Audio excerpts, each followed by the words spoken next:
2029 నాటికి ప్రతి పేదవాడికి ఇల్లు ఉండేలా చేస్తామని సీఎం చంద్రబాబు హామీ ఇచ్చారు.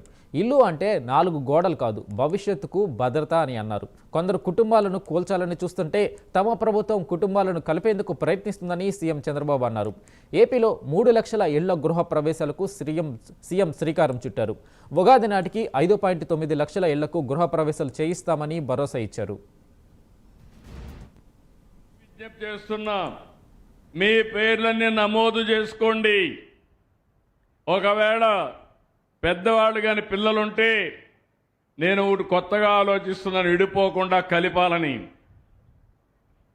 అవసరమైతే పేరెంట్స్ ఉంటారు, పెళ్ళైన పిల్లలు ఉంటారు, ఇద్దరికి కూడా కలిపి ఒక ఇల్లు ఇస్తాం, 2 ఇండ్లు ఇస్తాం. ఒక గోడ కామన్గా కట్టి 2 ఇండ్లు ఒకటే ఇచ్చి కుటుంబాలని విడగొట్టాలని కొంతమంది ప్రయత్నం చేస్తారు. కుటుంబాలని కలపాలని నేను ప్రయత్నం చేస్తాను. కలిసి ఉంటే కలదు సుఖం, విడిపోతే అన్ని సమస్యలే. ఒక సెక్యూరిటీ, కుటుంబం ఒకటిగా ఉండాలి, ఐకమత్యంగా ఉండాలి.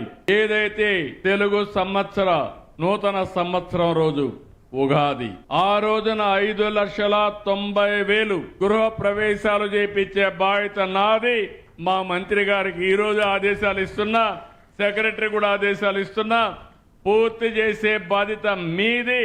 చేయకపోతే మాత్రం ఒప్పుకోనని ఈ రాయి చోట్లో మీ అందరికి కూడా విజ్ఞప్తి చేస్తున్నా.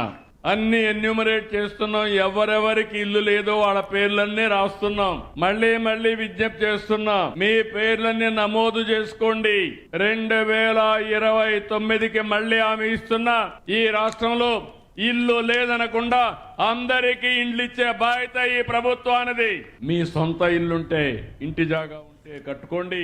మీకు లేకపోతే ఇప్పుడు ఉండే జాగాల్లో ఇస్తాం, లేకపోతే అక్విజిషన్ చేస్తాం. ఇంటి జాగా లేని వాళ్ళు లేకుండా చేస్తాం, అందరికి ఇస్తాం. ఇండ్లు కట్టిస్తాం, ప్రతి ఒక్క ఇంటికి కరెంట్ ఇస్తాం. ఇంటిపైనే సోలార్ కరెంటు తయారు చేసుకుని పేదవాళ్ళైతే ఉచితంగా 100%